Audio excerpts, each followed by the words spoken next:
I thank you, sir, for giving the opportunity. Sir, I stand to oppose the Government of National Capital Territory of Delhi Amendment Bill 2023. Sir, let us deal with Article 123. In 2017, Supreme Court in Krishna Kumar held that the ordinance cannot be made to serve an oblique purpose. An ordinance cannot be made to perpetrate a fraud on the constitutional process and to achieve a purportedly oblique purpose.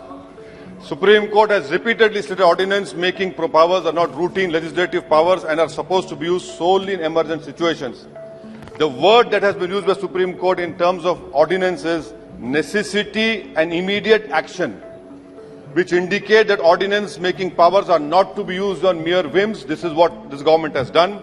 The court held that where ordinance making powers is based on extraneous grounds and the purpose of ordinance was to perpetrate a constitutional fraud, the courts will interfere and strike down such ordinance. I hope that third time again you lose this case in Supreme Court.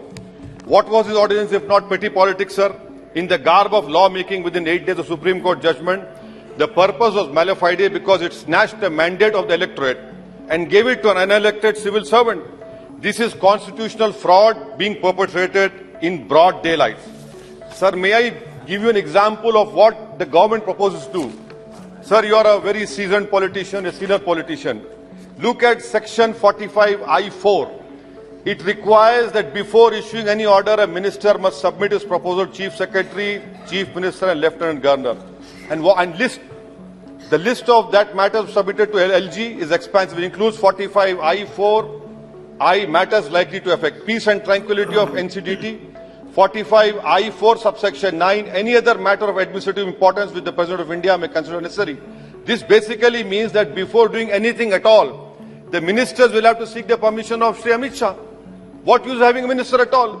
Similarly, sir, let us look at section 45J subsection 3, which places a duty on the Secretary to Council of Ministers to bypass the CM and inform the LG. Similar clause 4 of 45J4 requires the department secretaries to determine that something is likely to cause controversy with the central government, Supreme Court, other state High Court. Once they have determined it, they are required to report to LG. The CM is a showpiece. He's a showboy over there. Now, section 45J subsection 5, the Chief Secretary is required to ignore the order of the CM Minister, report to LG anything he determines the violation of the Act. Violation of the Act, you go to court. And that is why we have in our Constitution article, sir, you want to speak?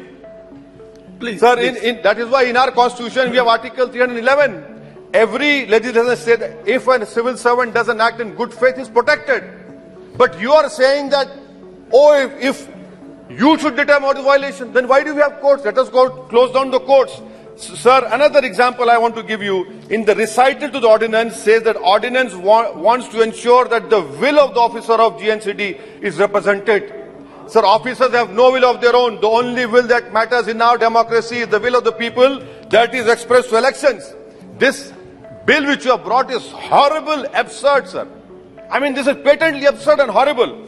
Now, sir, it violates the principles of federalism. Why I say elected government is being provided for, but the administrative officers under it are answerable to the union government. To an elected appointee. Principle of federalism clearly applies in this. You have an elected government. The elected government decides the policy, not the officials. I can understand the pressure which the ministers are facing, but for God's sake, don't put your pains on other elected governments. In this way, in the blatantly wrong way, sir. Sir, and I want to the Honorable Home Minister is here. He quoted Pandit Nehru. Let me quote what Nehru said in 1930 in Ludhiana State People's Conference in 1939. Nehru said the only final authority and paramount power that we recognize is the will of the people. And then in 1938, our freedom fighters moved a resolution, Haripura, stating that the Purna Swaraj, what was that? It meant freedom for all of India, including princely states. The resolution said that the only kind of federation that can be acceptable is one in which states participate as free units, enjoying the same measure of democratic freedom as the rest of India. Now, the Honorable Home Minister says that they will do a better job. Yes, we know you did a fantastic job when lawyers protested. We know that you did a fantastic job by arresting only one community in Northeast Delhi riots. You did a fantastic job which will be written in annals of history on January 26 when farmers protested. So what is the point of taking more responsibility when you cannot discharge these responsibilities? Sir, but at the same time, it is unfortunate that it is a lesson for this Delhi government. You supported the removal of 370. So what goes round comes around. You cannot shout victim now. And sir, I want to know from the Honorable Home Minister replies, Atal Bihari Vajpayee government had tabled a bill in this house for complete statehood. Maybe you were there, sir, at that time. You placed a bill in this house for complete statehood. What is your policy? Why is the government demeaning the dignity of this august house? Take your political fights outside this house. We want to know what is your position on that, sir. And also, sir, please, if you want to end this farce, remove our 69th amendment. Remove this farce. Remove our 69th amendment. No need of that. And lastly, sir, why are you opposing this man? He is your genetically modified product. He came out of your think tank. What went wrong? I'm surprised. We knew that he was your man. He's still your man. Ideologically, he's the more closest to you. Maybe you want to use him for some rainy day when you're not in power. But that is a different chapter, sir. So I conclude by saying that I oppose this unconstitutional bill which violates federalism, which is part of the basic structure of our constitution. This is completely wrong. It will, and moreover, I am warning all regional parties that day is not far when Bengaluru, Chennai, Hyderabad or Mumbai can become union territories. Let us be careful. Thank you, sir.